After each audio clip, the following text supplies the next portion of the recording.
daughter's toy bowling pins here.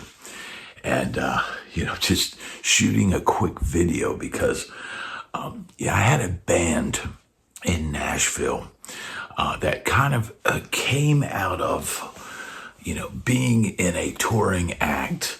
And all of a sudden the lead singer quits, and then you're on, everybody's at home, and now you have no work, and now I've got this mortgage to pay. And you're going, well, what am I going to do? What am I going to do? I've got nothing on the books, because when you go on the road, everybody assumes you're gone. And so all the calendar gets booked up with somebody else gets your work. And so you can come home and let everybody know that, I'm back in town, give me a call. But for the next at least 2 or 3 months, potentially, you're not going to get called because they've already booked somebody else for those gigs. The big corporate gigs and the gigs that would pay the good money in Nashville, those get booked out several months in advance. So when you're all of a sudden, in a touring gig and you get fired, or the band quits, or the label drops them, or the tour support fails, or any number of things, all of a sudden you're spit back, home with nothing on the calendar. And I was in that exact situation, sitting on the couch. The phone rang on a Monday, and the lead singer basically called and said, "I quit." And she called me. And I'm not the manager. I'm just a side man. And I know that, okay, it's over. It's over. And what's the funny thing is, later that day, one of the other side men called me up and said, "Oh, what time's bus call tonight?" I say, dude, the whole thing has imploded." "What do you mean?" "Well, the lead singer called me up this morning and said she quit." "Well, I didn't get a call." I said, "Well, I don't even remember if I got a call from the 2 main members of the touring act." This was a trio that we were backing. We were sidemen backing a trio, a country music trio. And I don't even remember if the 2 main guys actually even called me. I may have gotten a call from the tour manager and said, "Hey, do you know what's going on?" And I said, "Yeah, the singer called me."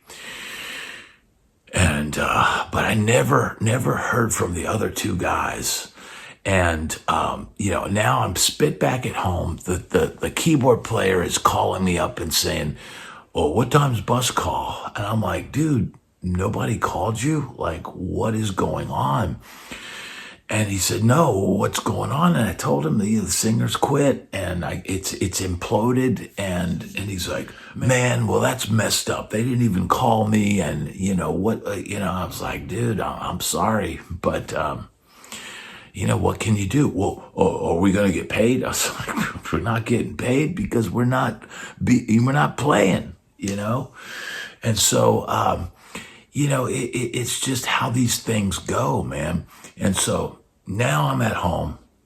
I got nothing to do. I think I let everybody know as far as I could, that I was at home. And one afternoon, I think it was around this time, text messages were starting to come. And I got a text message from a girl that worked down at this club downtown Nashville. It's called Bourbon Street Blues and Boogie Bar. And she said, "Hey, I'm working down here at Bourbon Street. Can you put together a band for tonight?" And I think this was like at 3:00 in the afternoon, like on a Tuesday night or something. "Can you put together a band?" I was like, yeah. And I just started, reaching out. I knew the drummer that I just, was on tour with, the other side man, the other member of the rhythm section. I knew he was sitting at home. So I said, "Hey man, I think I got us a gig tonight." "Oh, look, we've got a guest." What's this? Well, I'm shooting a little video, And I'm using your bowling pin as a reference because it reminded me of the story. And look, Mia's got her bed head too. See? Is that a wig, Mia? No? Okay. All right, go see Mama. So I start scrambling. I start trying to put together a band, and I call my good friend John Billings, who I've interviewed on this channel, and he says, "Yeah, man, I'll do it." And then I was like, "Well, we need a singer." So I had my friend Rachel Rodriguez. I knew we had played a ton of gigs together, so I knew we could just play whatever off the top of our head and play her songs, and I'd play my songs. And so I had my bass player, I had my drummer.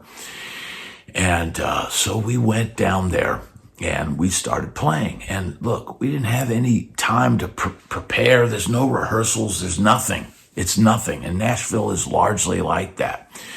And my thought at the time was, let's play, this was a blues and boogie bar. But I knew a lot of R&B tunes. I didn't know a ton of, traditional blues songs. And I said, hey, what can we play? Just get a crowd in here and build it.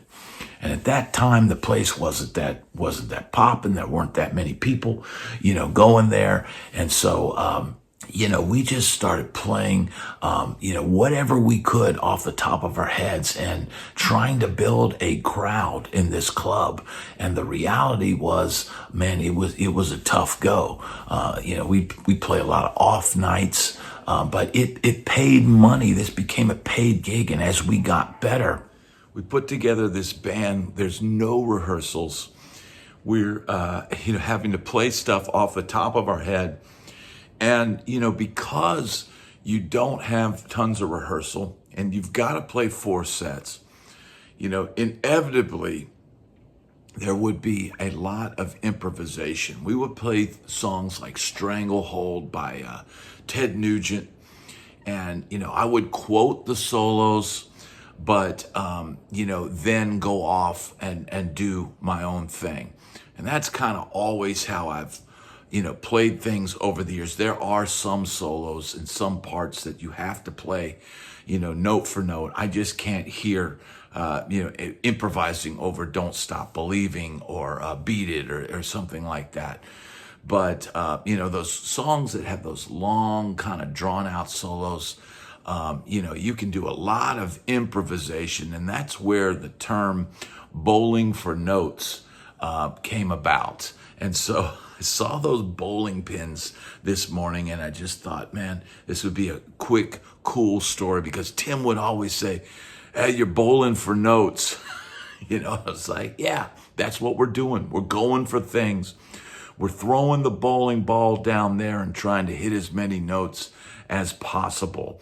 And so, the term bowling for notes, it became sort of our mantra, if you will.